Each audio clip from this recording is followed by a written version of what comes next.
नमस्कार मैत्रिणींनो. संध्याकाळी ऑफिसनंतर आज आम्ही पेठेत गेलो. आपल्या लहानपणी आपण संध्याकाळ झाली रे झाली की साखर, शेंगदाणे, फूल, दिवा घेऊन देवळात जायचो. तसंच अजूनही माझे मिस्टर संध्याकाळ होताच जवळच्या मंदिरात जातात. तशीच सवय त्यांनी आमच्या मुलाला पण लावली आहे.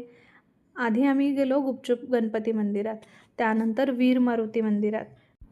वीर मारुती शेजारी शनी देवांची मूर्ती देखील आहे.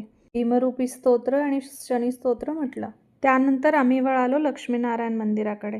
लक्ष्मीनारायण मंदिरात जाऊन देवांचे दर्शन घेतले. ह्या व्हिडिओमध्ये लक्ष्मीजी येतच नव्हत्या. मग मी काय केलं, या फ्रेममध्ये लक्ष्मीजी काही येईनाच म्हणून मी त्यांची परत एकदा जवळ जाऊन व्हिडिओ घेतला. त्यानंतर आम्ही आलो ओंकारेश्वर मंदिरात. हा ओंकारेश्वर मंदिराचा गाभारा.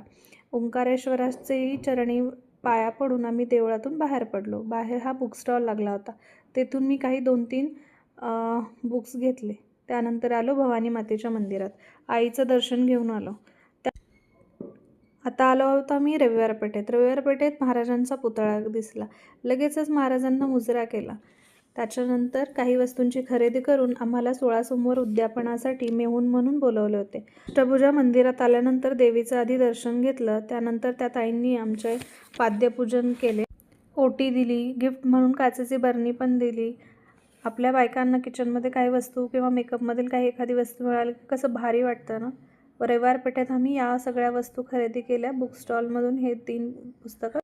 माझा हा व्हिडिओ आवडला तर माझ्या चॅनलला नक्कीच सबस्क्राईब करा व व्हिडिओला लाईक करायला विसरू नका आणि पुन्हा माझ्या चॅनलला व्हिजिट करा.